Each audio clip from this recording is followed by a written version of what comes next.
Baik pemirsa, kita lanjutkan kembali Tablik Akbar dengan tema antara usaha dan pertolongan Allah. Dan pada segmen ini kita membuka kesempatan seluas-luasnya bagi Anda para jamaah Masjid Al-Muhajirin, kemudian pemirsa yang ada di rumah, untuk mengajukan pertanyaan-pertanyaan kepada guru kita Habib Munzir tentang pertanyaan yaitu seputar antara usaha dan pertolongan Allah. Kami yakin ini adalah materi yang selalu terjadi dan bahkan kita alami di kehidupan kita sehari-hari.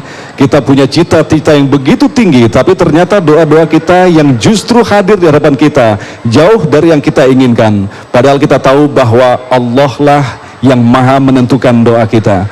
Baik, sebelum kita akan menjawab dua pertanyaan tadi, kami persilakan sekarang pada giliran ibu-ibu yang ingin mengajukan pertanyaan. Baik, silakan Ibu, sebutkan nama, kemudian pertanyaannya. Assalamualaikum warahmatullahi wabarakatuh. Alhamdulillah. Nama saya Atik dari Kampung Pengasinan, Narogong. Yang saya ingin tanyakan sebenarnya bukan masalahnya tetap ya dengan doa dan usaha. Saya terus terang percaya sekali dengan pertolongan Allah dan doa-doa yang insya Allah akan dikabulkan oleh Allah. Cuman saya masih ragu dengan yang satu ini. Habib, Assalamualaikum. Saya ingin bertanya. Saya ingin mendoakan seseorang supaya sifatnya itu bisa berubah. Tapi kan kalau masalah sifat itu kan yang mempunyai sifatnya kan orang tersebut. Jadi usahanya kan pasti dari orang tersebut itu. Jadi kalau misalnya hanya doa kita saja, tapi kita usaha kita juga hanya memberitahu kepada dia dengan doa, apakah bisa, Habib? Hanya itu saja yang ingin saya tanyakan. Wassalamualaikum warahmatullahi wabarakatuh. Waalaikumsalam. Apakah doa mampu juga merubah sifat manusia? Subhanallah, ini pertanyaan yang cukup menarik. Kita akan mulai dari pertanyaan pertama barangkali Habib. Pada saat-saat mana doa harus diijabahkan, harus dipanjatkan kepada Allah? Silakan Habib. Alhamdulillah Rabbil Alamin, wassalatu wassalamu ala sayyidil mursalin wa ala alihi wa sahbihi ajma'in.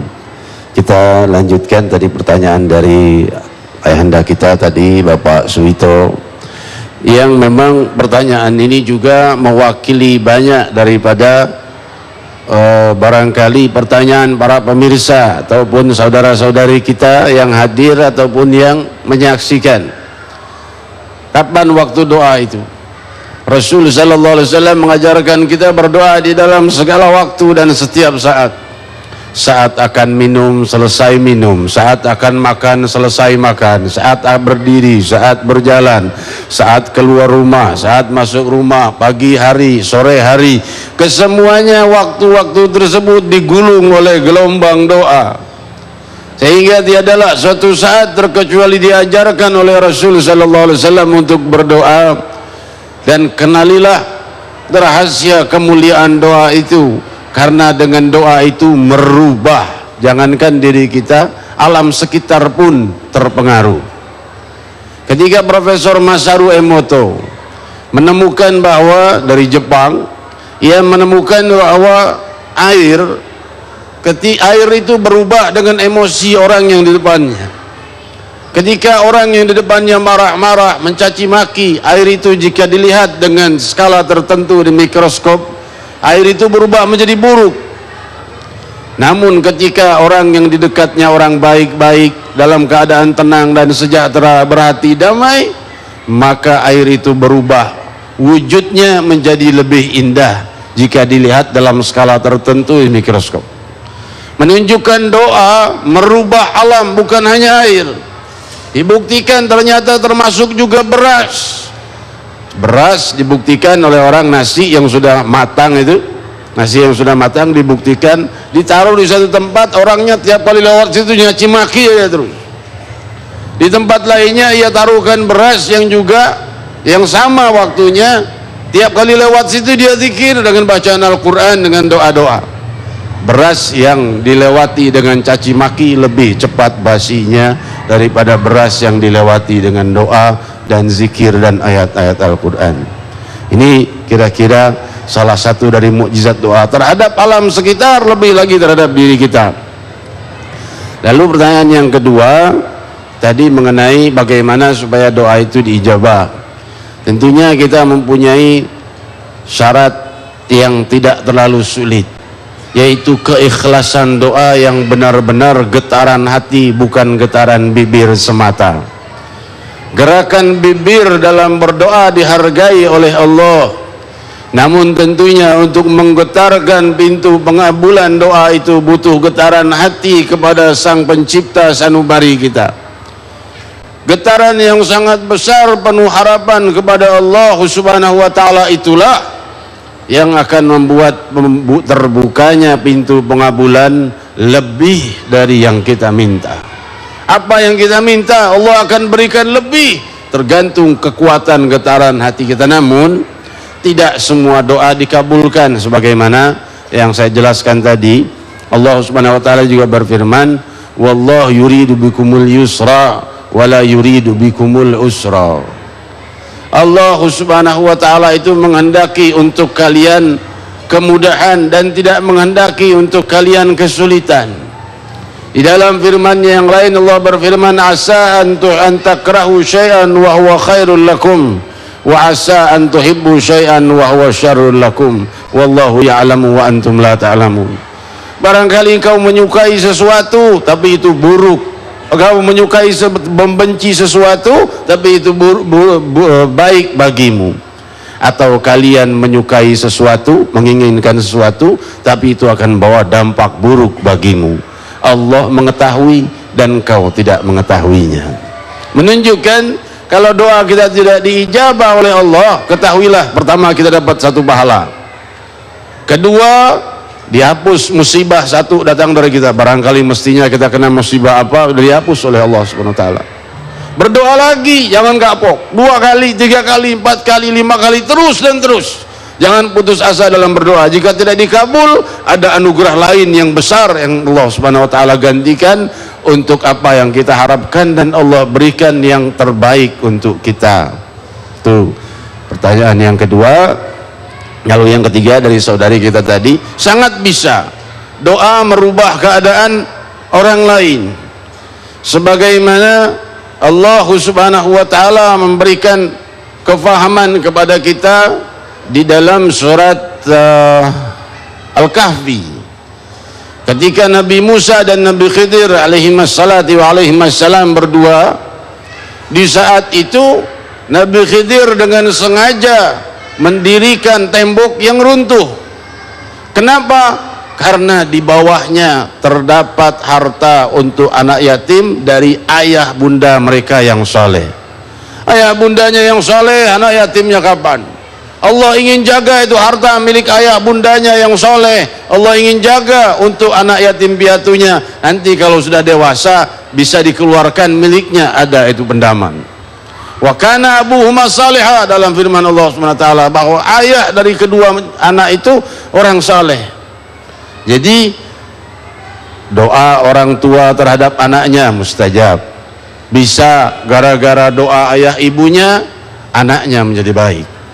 Bisa gara-gara doa anaknya ayah ibunya menjadi baik. Bisa gara-gara doa orang menjadi baik kepada yang lainnya, sebagaimana Nabi SAW mengajarkan doa kepada mendoakan orang-orang yang memerangi beliau, Allahumma hdi qaumi fa innahum la ya'lamun. Terbukti kemudian di masa yang berikutnya, generasi-generasi setelah generasi Taif itu, yang keduanya adalah para qurra, para pengajar Al-Quran, muncul dari keturunan mereka.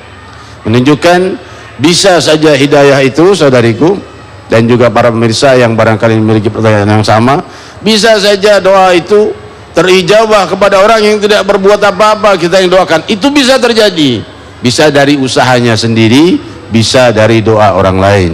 Ada satu kejadian, Agung, kita masih punya waktu? Ya, silakan Habib. Kita masih punya waktu 5 menit cukup lama. Barangkali bisa juga ditambahkan dengan subtema kita kali ini. Silakan Habib. Alhamdulillah. Satu kejadian kisah nyata.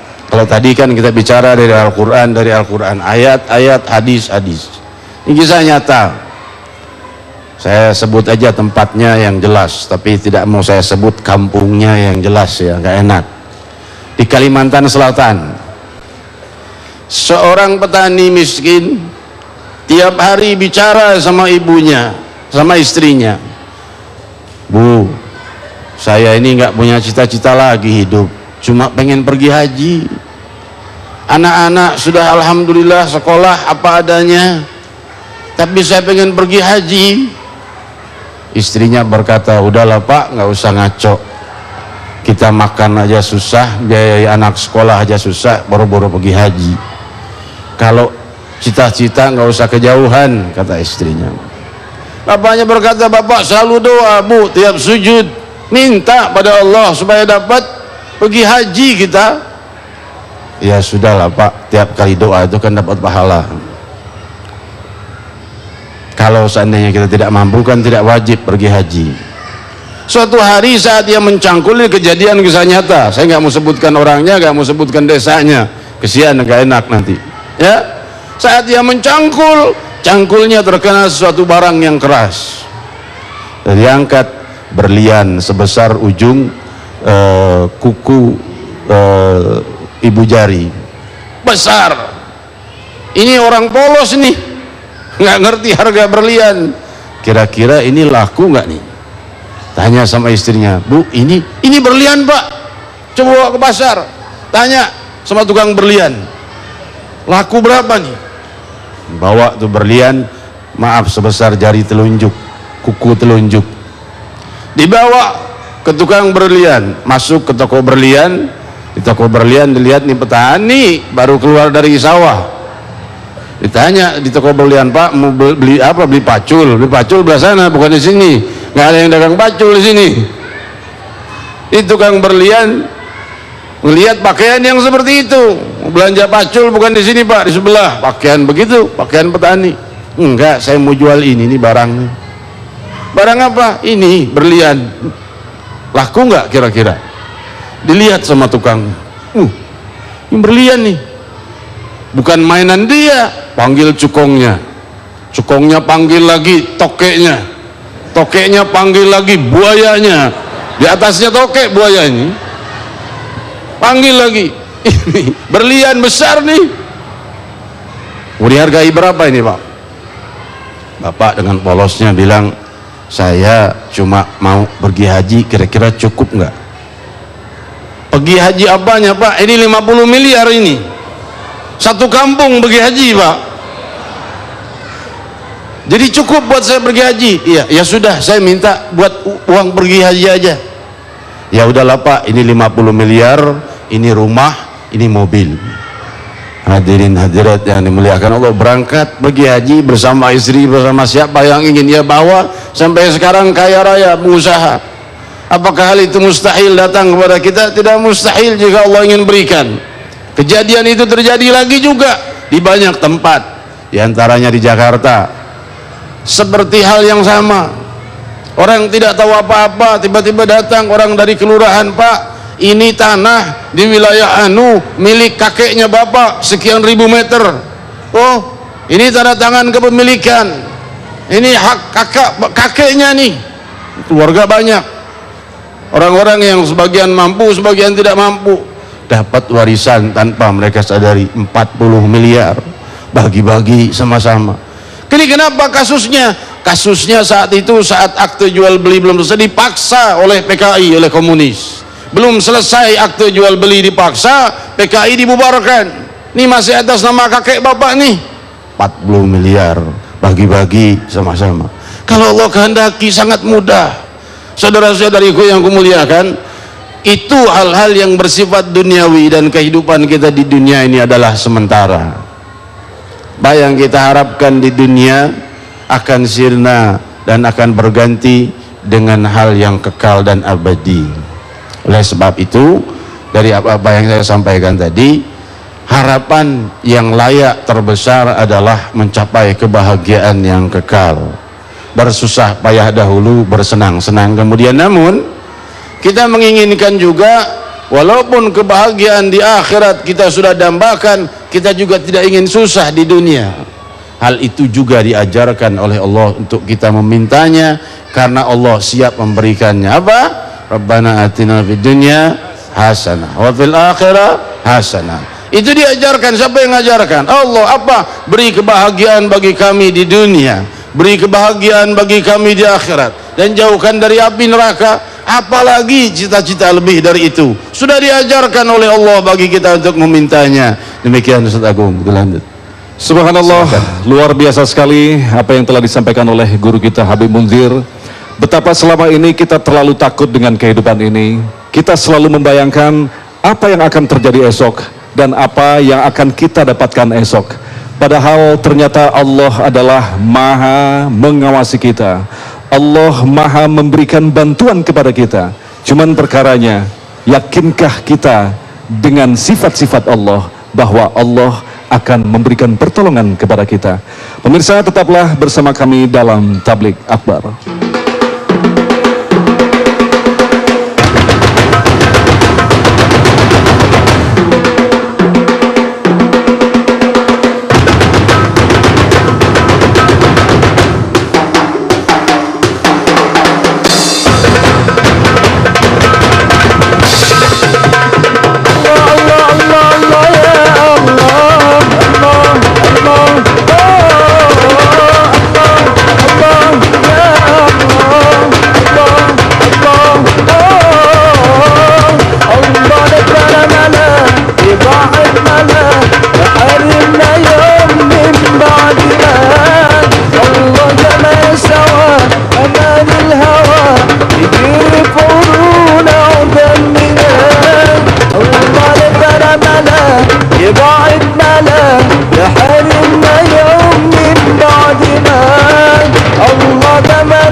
لكن بين مين انت وانا